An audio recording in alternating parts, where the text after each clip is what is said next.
pembicaraannya. Jadi menurut saya, antara yakin dan tidak yakin apa iya, saya disadap.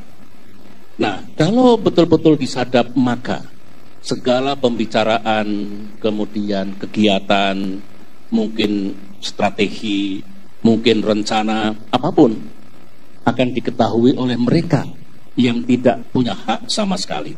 Dan kalau itu menganggap dirinya lawan politik, ya sama dengan skandal Watergate tadi.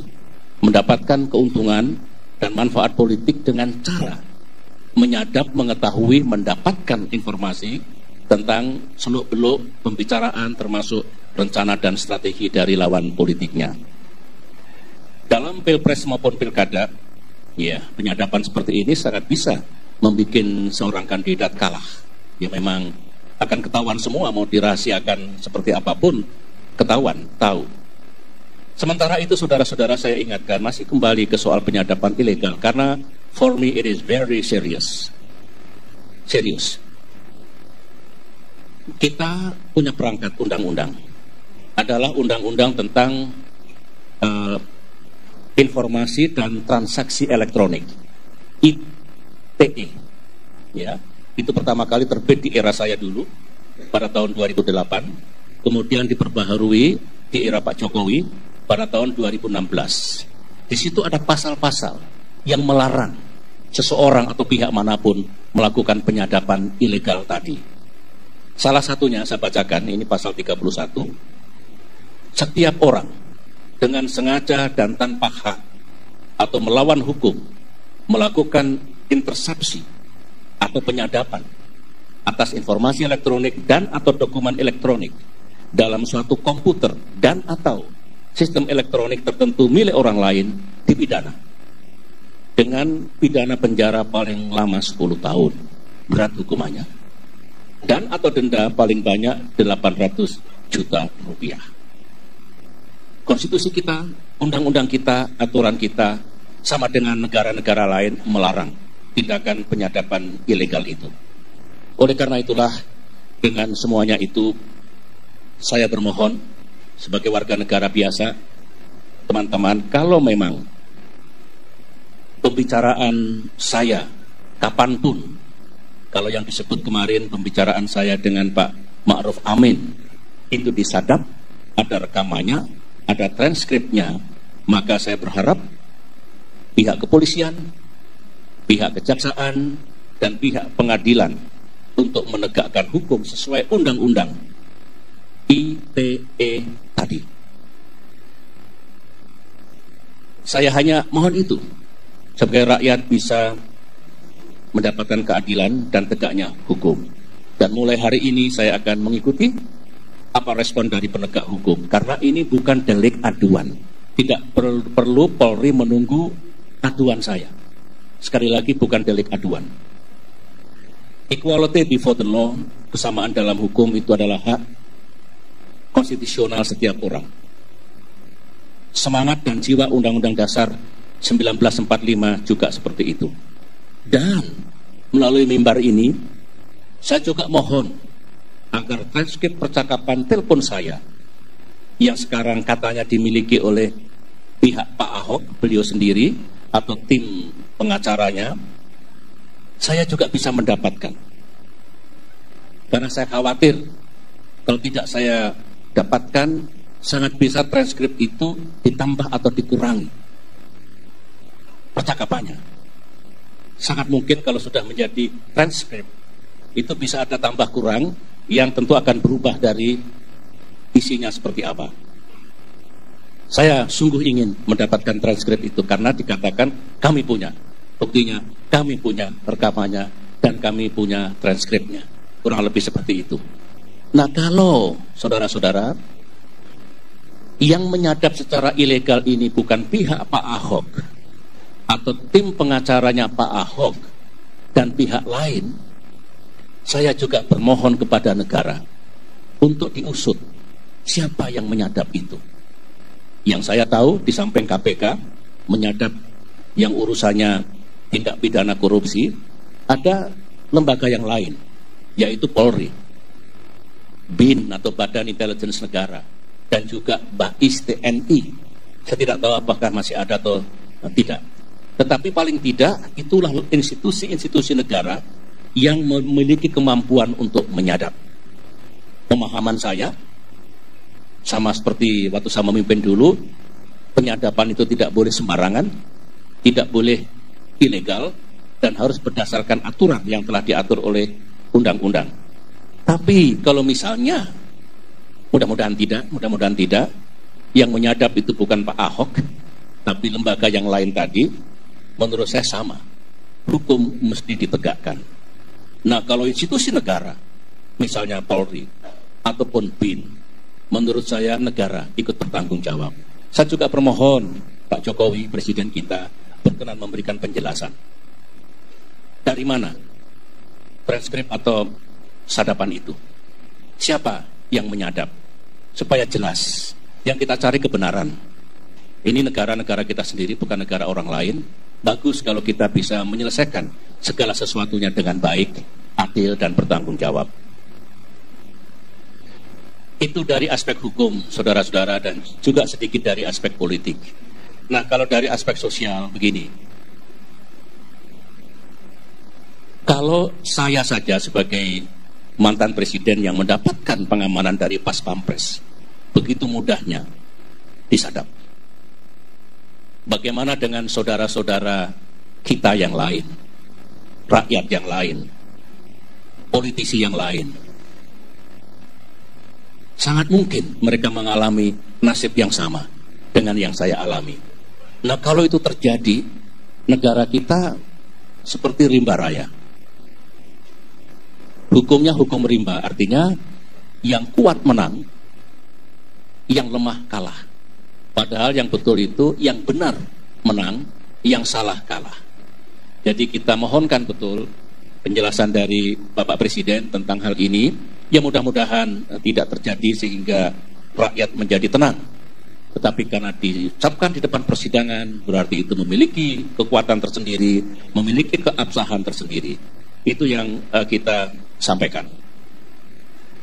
Tentu saudara ingin mendapatkan apa memang tidak ada percakapan antara saya dengan Pak Ma'ruf Amin ataupun dengan pejabat-pejabat yang lain. Saya ingin bicara truth, fakta, kebenaran. Tanggal 7 Oktober 2016 memang ada pertemuan antara Agus Harimurti Yudhoyono dan Silviana Murni dengan kedua organisasi.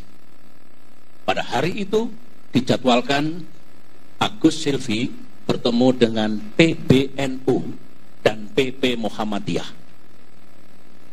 Yang saya tahu, tema dari pertemuan itu Agus Silvi mohon doa restu, mohon nasihat agar perjuangannya dalam Pilkada Jakarta itu berhasil.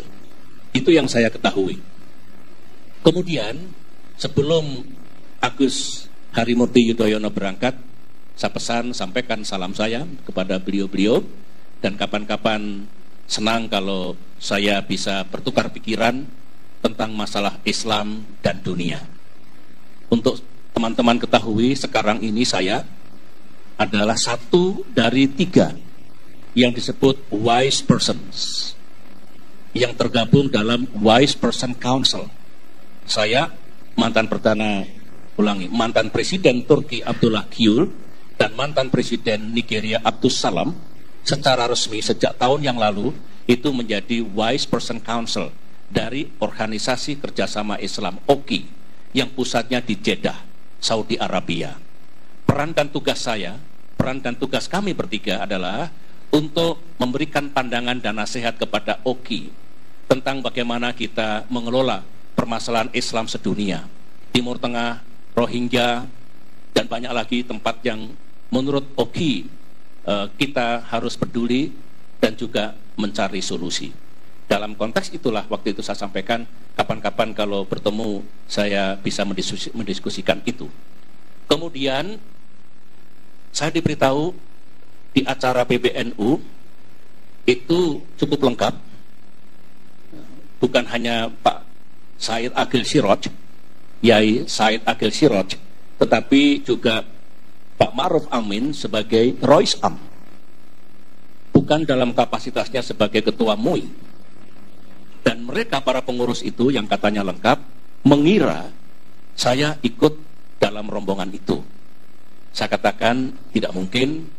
Agus Silvi sudah mandiri, nanti dikira di bawah bayang-bayang ayahnya, dan tidak baik. Toh mereka datang untuk memohon doa restu dan bimbingan. Pada saat itulah ya, tidak ada kaitannya sebetulnya dengan kasusnya Ahok, ya, dengan tugas-tugas MUI, dengan tugas-tugas untuk mengeluarkan fatwa.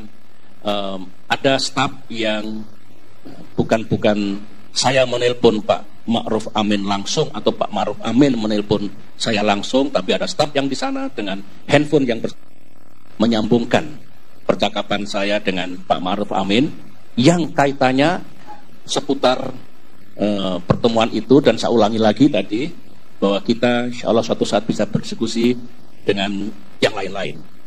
Intinya di situ. Jadi percakapan itu ada. Kalau Pak Ma'ruf Amin saya dengar mengatakan tidak ada pertemuan langsung saya dengan Pak SBY dan percakapan langsung saya dengan Pak SBY yang berkaitan dengan tugas kami MUI untuk menetapkan pendapat keagamaan atau apapun namanya. Namun saya tidak ingin berpanjang lebar di situ. Kalau dibangun opini gara-gara percakapan saya dengan Pak Ma'ruf Amin, gara-gara pertemuan Agus Silvi dengan PBNU dan PP Muhammadiyah, maka pendapat keagamaan yang dikeluarkan MUI seperti itu, tanyakan saja kepada MUI. MUI itu Majelis Ulama Indonesia. Memang ada ketuanya, tapi selama ini yang saya ketahui, selama jadi presiden beberapa kali saya bertemu dengan MUI, lengkap pengurusnya, memang segala sesuatunya dimusyawarahkan. Dan ketika mengeluarkan entah fatwa, entah apapun, itu sudah dibicarakan di antara mereka. Silahkan ditanyakan apakah pendapat keagamaan MUI itu lahir di bawah tekanan SBY atau di bawah tekanan siapapun. Saya kira mudah sekali untuk mengeceknya daripada saya nanti defensif. Tanyakan saja langsung. Apakah sekali lagi Majelis Ulama Indonesia dalam mengeluarkan pendapat keagamaannya didikte atau ditekan oleh yang namanya SBY ataupun siapapun. Itu yang ingin saya sampaikan. Dan teman-teman para wartawan, kesimpulan yang ingin saya sampaikan adalah dengan penjelasan saya ini berangkat dari pernyataan pihak Pak Ahok yang memegang bukti atau transkrip atau apapun yang menyangkut percakapan saya dengan Pak Ma'ruf Amin, saya nilai itu adalah sebuah kejahatan karena itu adalah penyadapan ilegal. Saya hanya mohon hukum ditegakkan. Bola sekarang bukan pada saya, bukan di Pak Ma'ruf Amin, bukan di Pak Ahok dan Pak tim pengacaranya, tetapi kepada atau di tangan Polri dan para penegak hukum yang lain. Bola di tangan mereka. Dan kalau ternyata yang menyadap institusi negara, bola di tangan Bapak Presiden Jokowi. Saya hanya memohon keadilan, tidak lebih dari itu. Karena hak saya diinjak-injak dan privasi saya yang dijamin oleh undang-undang dibatalkan dengan cara disadap secara tidak legal. Dan teman-teman semuanya, baik yang ada di ruangan ini maupun dimanapun, karena sejak tadi malam saya banyak sekali mendapatkan pesan, beragam sekali, ada yang sedang, ada yang keras, ada yang marah dan sebagainya. Saya berharap karena saya sudah menyampaikan seperti ini baik-baik dengan niat dan tujuan yang baik, maka teman-teman para pendukung harap sabar dan tegar. Tolong bisa menahan diri. Insya Allah ada titik air keadilan. Kalau kita haus dan dahaga, kalau ada titik air keadilan, rasanya haus kita, dahaga kita hilang. Itulah yang ingin saya sampaikan. Terima kasih teman-teman atas kesabaran dan perhatiannya. Saya lebih baik begini daripada main di media sosial saling mengeluarkan hoax atau bahasa Indonesianya hoax, kita begini saja langsung lah. Media tradisional juga ada, TV ada, televisi ada, radio ada, apalagi majalah juga ada. Jangan sampai kita malah saling berkomunikasi dengan tidak tahu siapa yang berkomunikasi itu. Bung Karno mengatakan, mana dadamu ini dadaku. Artinya ayolah kita, artinya supaya tidak mudah kita saling menfitnah, tidak mudah kita saling menjatuhkan. Ini yang kita harapkan. Itu saja teman-teman, dan sekali lagi terima kasih atas perhatiannya. Saya sudah menjelaskan segalanya dengan niat dan tujuan yang baik. Sekian, Assalamualaikum warahmatullahi wabarakatuh. Baik, teman-teman sekalian, demikian sudah selesai. Seperti tadi di awal saya sampaikan, mohon maaf kali ini tidak ada tanya jawab, karena terang sekali, utuh disampaikan, dan kami mohon bantuannya untuk menyampaikan ke masyarakat agar semua menjadi terang benderang. Sekali lagi, terima kasih untuk partisipasi dan dukungannya. Assalamualaikum warahmatullahi wabarakatuh. Selamat sore.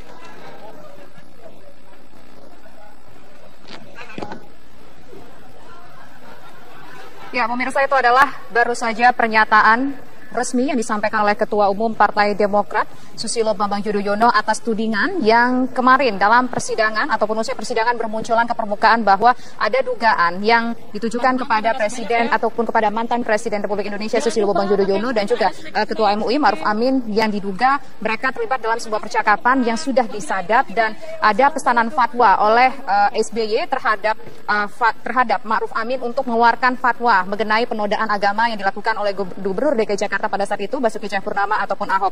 Dan sore hari ini pemirsa, SBY menjawab mengenai tudingan tersebut. Ada beberapa poin yang kami catat, di mana ia mengatakan bahwa memang tanggal 7 Oktober 2016, AHY, Silvi, dan dua organisasi lainnya yang bernuansakan keagamaan Islam ini bertemu, termasuk salah satunya bertemu dengan PBNU, dan maksud tujuan kedatangan dari AHY dan Silvi pada saat itu adalah untuk memohon doa restu dan juga nasihat agar mendapatkan kesuksesan dalam Pilkada DKI Jakarta di tahun 2017 ini. Dan pada saat itu juga pemirsa, ketika terjadi pertemuan antara AHY, Silvi, dan juga Kiai Haji Ma'ruf Amin, memang sempat disambungkan telepon menggunakan salah satu handphone dari staf yang ada saat itu melalui Ma'ruf Amin. Kemudian dari Ma'ruf Amin ini kepada SBY juga terjadi perbicaraan, tapi pembicaraan tersebut berdasarkan apa yang disampaikan oleh SBY beberapa waktu yang lalu ataupun pada saat yang menyampaikan konferensi pers tadi, tidak ada mengenai pesanan fatwa yang dimintakan oleh SBY terhadap Majelis Ulama Indonesia mengenai penodaan agama, pemirsa. Dan selain itu juga SBY dalam keterangan persnya tadi meminta agar masalah penyadapan ini segera ditindaklanjuti oleh aparat berwajib karena ini melanggar undang-undang yang berlaku, karena masyarakat biasa kecuali penegak hukum tidak memiliki hak untuk melakukan penyadapan ataupun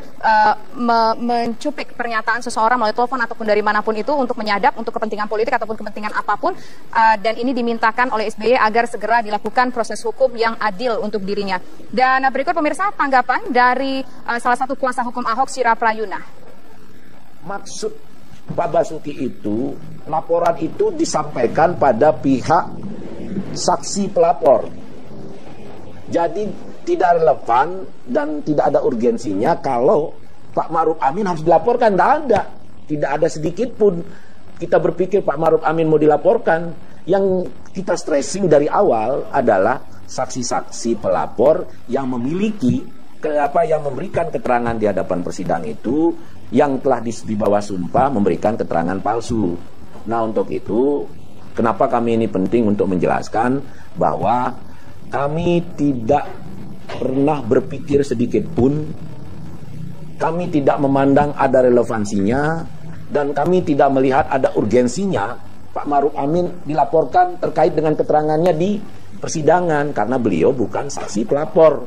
Ya pemirsa, selain menjawab mengenai tuduhan yang ditujukan kepada Ketua Majelis Ulama Indonesia dan juga dirinya mengenai pesanan fatwa, tadi SBY juga menyatakan bahwa dirinya ingin sekali bertemu dengan Presiden Republik Indonesia sekarang yaitu Joko Widodo untuk saling klarifikasi satu sama lain. Dan juga satu tadi yang cukup menarik menurut saya itu di mana ia mengatakan bahwa ia hanya ingin berbicara secara terang benderang melalui media yang ada, bukan saling menyerang melalui media sosial. Pemirsa, Ketua Majelis Ulama Indonesia Ma'ruf Amin enggan berkomentar mengenai perihal tudingan kubu Ahok Ahok jika ia berafiliasi politik dengan mantan Presiden Republik Indonesia SBY. Menurut Rais AMPBNU itu, dulunya Nahdlatul Ulama NU merupakan partai meskipun sekarang sudah tak lagi berdiri sebagai sebuah partai. Tudingan kubu Ahok terhadap Ma'ruf terlontar saat ia menjadi saksi dalam sidang kasus penodaan agama Selasa kemarin. Ma'ruf bahkan menanggapi dingin rencana kubu Ahok yang akan melaporkan dirinya ke polisi. Kalau orang NU itu pasti dulunya orang partai, ya. Karena dulu NU itu kan partai. Sekarang itu sudah enggak lagi. Ya pemirsa, itu tadi adalah pernyataan